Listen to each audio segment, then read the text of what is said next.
Listen as Ginger tells the story of baby Moses. Boys and girls, do you remember the story of Joseph when he became a ruler in the land of Egypt? Our story today begins in that country, Egypt, the land of the river Nile. Along the Nile River grow cattails, bulrushes, or reeds. These bulrushes remind me of one of my favorite stories from the Bible. It's a story about a baby who is hidden in a basket among the bulrushes. Along the river Nile, the people would come down to the river and collect these reeds to make baskets or mats for their houses. Two kinds of people lived side by side: the Israelites, who were God's people, and the Egyptians, who lived in fine houses and cared nothing about God. The ruler of the Egyptians was called a pharaoh. The pharaoh's name at this time was Ramses II. He was a mean ruler. He wasn't kind like the pharaoh had been when Joseph was in Egypt. From the time that Joseph was in Egypt, several pharaohs had sat on the throne and held the golden scepter. Ramses II had heard all the stories about Joseph. He knew how Joseph had stored all the food in the warehouse to save the lives of his people, and how the Israelites had been brought into Egypt so they would have food.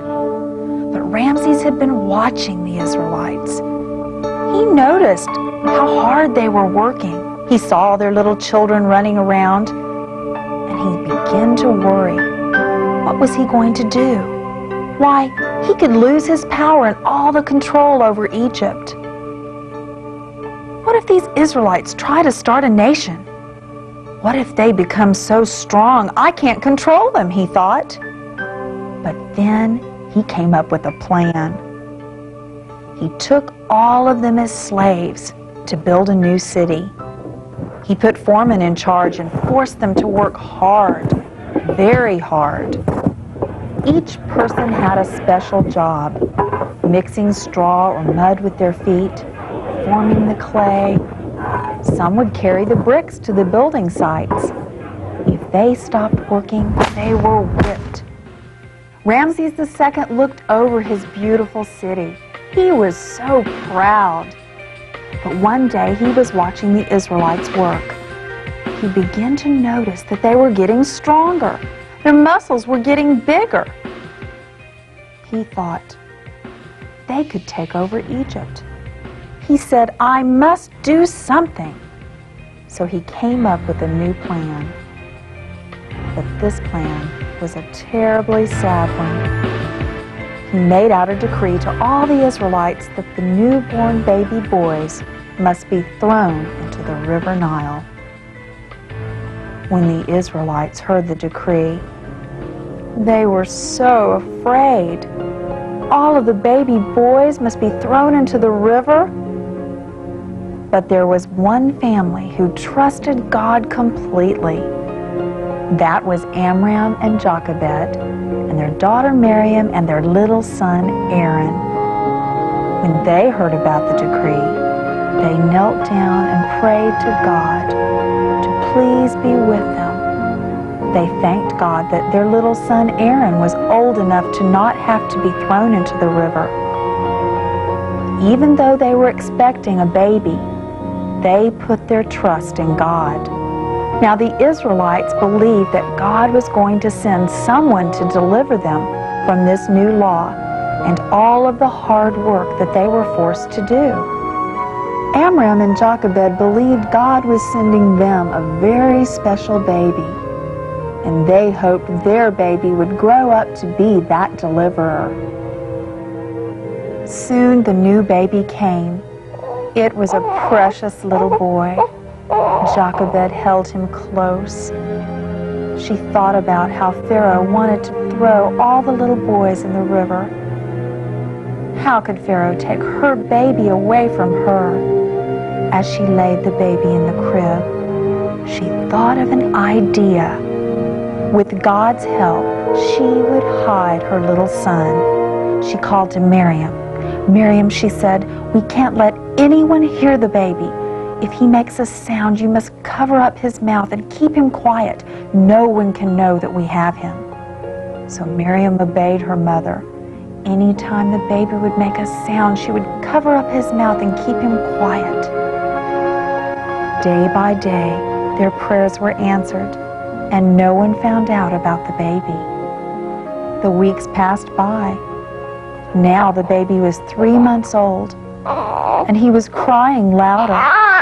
Each day it was harder and harder to hide his cries. Jochebed peered out the door. She was so afraid that someone would hear the baby. How could she keep him quiet much longer?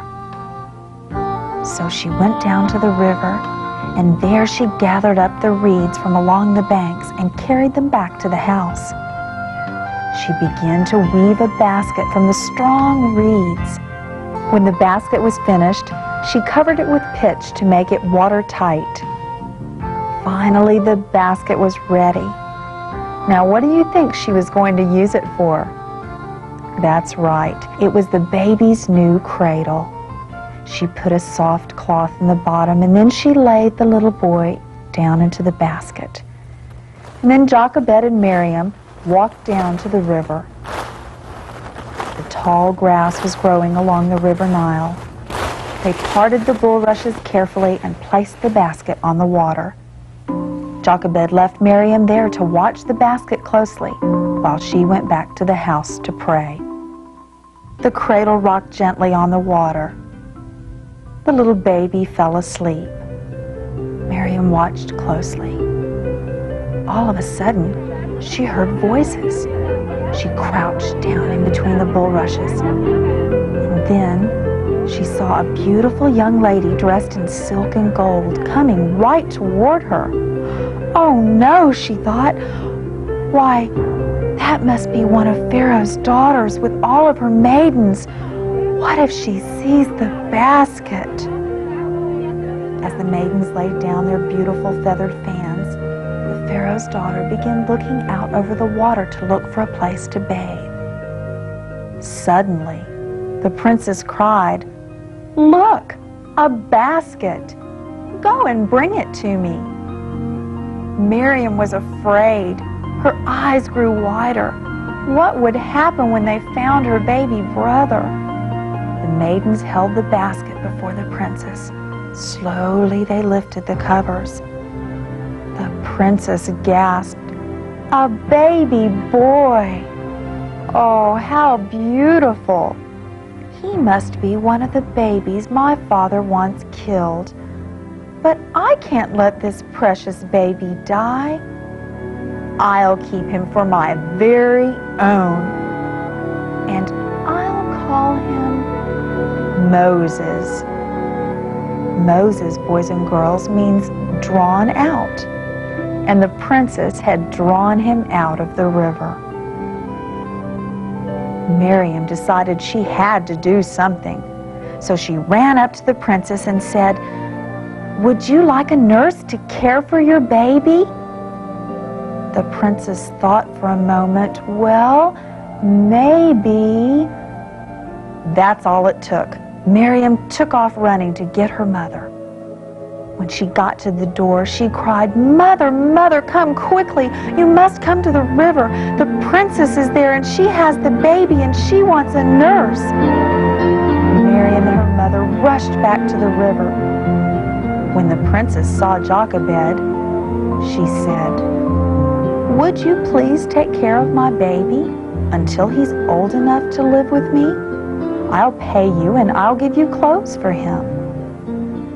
Jochebed was so happy to take her baby back into her arms. Now she wouldn't have to hide him anymore. Their prayers had been answered.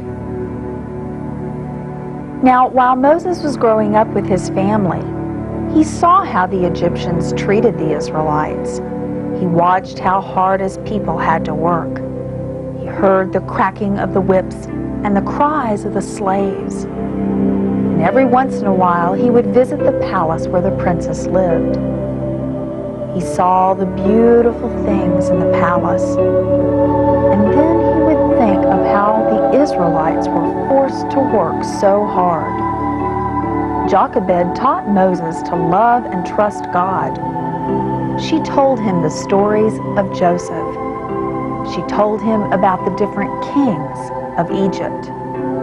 She told him how God had saved him when he was just a baby. She told him how God had a special plan for his life. Boys and girls, God has a special plan for each one of us too. Let's remember to trust him just as Jochebed and Miriam did. And remember, he answers our prayers too.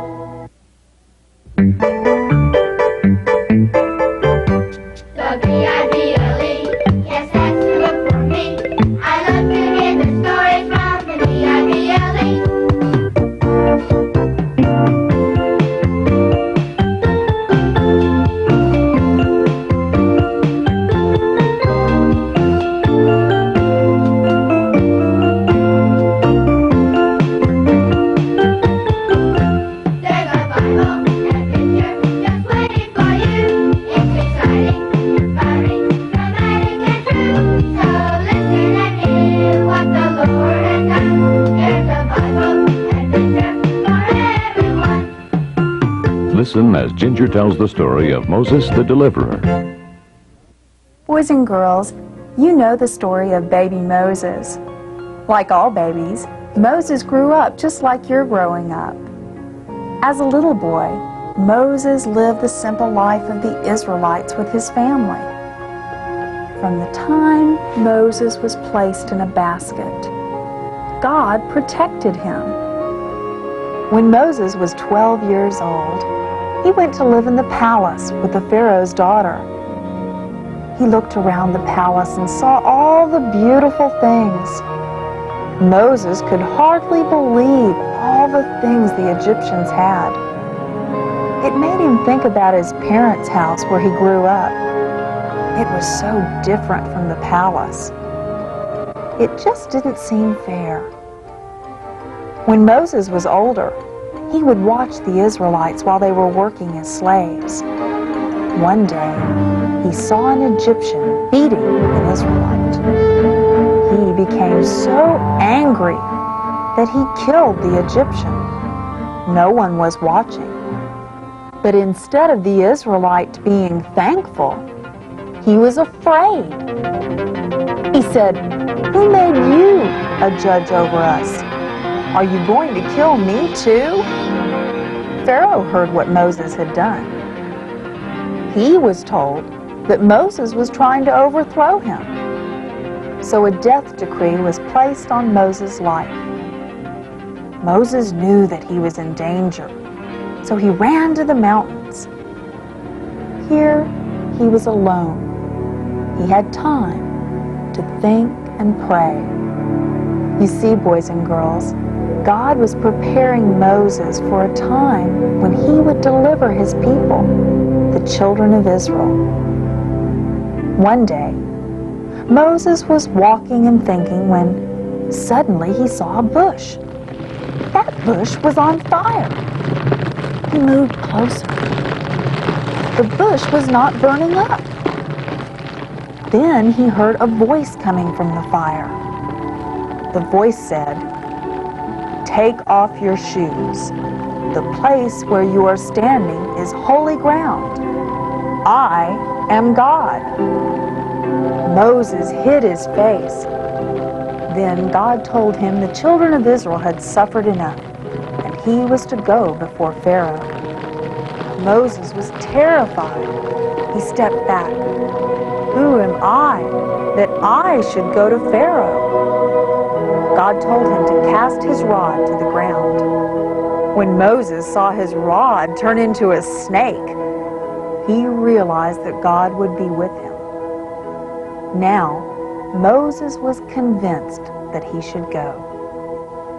So he took his brother Aaron, and together they went to the palace. Moses and Aaron entered the palace.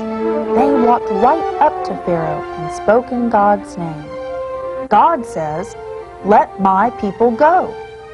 But Pharaoh asked, "Who is this God?" Moses told him, "He is the God of the children of Israel." Pharaoh was not about to let the children of Israel go. he commanded Moses and Aaron to leave. Several times Moses and Aaron went before Pharaoh. On one of these visits, God turned their rod into a snake, just like he did in the wilderness. But even this did not convince Pharaoh. He simply made the Israelites work even harder. They had to make twice as many bricks. God had a master plan. A plan to send plagues upon Egypt until Pharaoh would give in. God told Moses and Aaron to meet with Pharaoh at the river Nile. Again, Moses asked him to let the children of Israel go. Again, he refused. Moses stretched out his rod across the river, and suddenly the water turned to blood. The whole city had no water to drink, no water to bathe, no water to cook. It was all blood. For 7 days the plague continued. But this did not change Pharaoh's mind. Moses told Aaron to lift his rod over the streams, rivers, and ponds. This time, frogs jumped out of the water. They hopped into people's houses. They jumped into their food. But this did not change Pharaoh's mind either. So God brought a third plague. He sent tiny lice upon Egypt. Every person was itching with biting lice. When the lice were gone, God sent a fourth plague. Swarms of flies covered the land. And as though that was not enough, a terrible sickness came over all the cattle, sheep, horses, and camels. The Egyptians' animals died in the field, but the children of Israel's animals did not die. Pharaoh saw that the children of Israel were not being harmed, but he would not change his mind. So God sent the sixth plague. Huge boils covered the Egyptians' bodies. The seventh plague was a strong storm. Lightning flashed. Huge hailstones fell. It was the worst storm ever in Egypt. The Egyptians were afraid.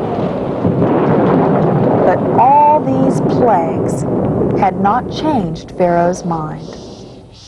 Then God caused locusts or grasshoppers to fly over the country. They ate every green thing in sight. Next, darkness covered the land, not just at night, but all day long. The darkness was so thick, so black, the people could feel it. This time, Pharaoh almost gave in. He called for Moses and told him to take his people, but the herds and flocks must stay. Moses shook his head. The herds and flocks must go with us. Pharaoh became furious. He told Moses to leave and never come back. Moses said, "I will see your face no more." Then the Lord told Moses he would bring one more plague. At midnight, an angel would pass through the land of Egypt, and all the firstborn would die. Moses hurried to warn the children of Israel about this plague. They were to put lamb's blood on their doorposts, so their families and herds would be safe. Midnight came. The Egyptians were asleep. Suddenly, cries filled the air. Every firstborn, young and old, was being killed. In the palace, Pharaoh's son was dead. The Egyptians started running to the homes of the Israelites. "Take your things," they cried, "and go, go before we are all dead." So the children of Israel took their belongings, their flocks and their herds. How happy they must have been. God was delivering them from a life of slavery. Moses knew they had a long journey ahead, but he also knew that God would take care of them. God did take care of them. Someday I'll tell you the stories about the children of Israel in the wilderness. Let's remember, our God is powerful. He will always take care of us, just as he took care of the children of Israel.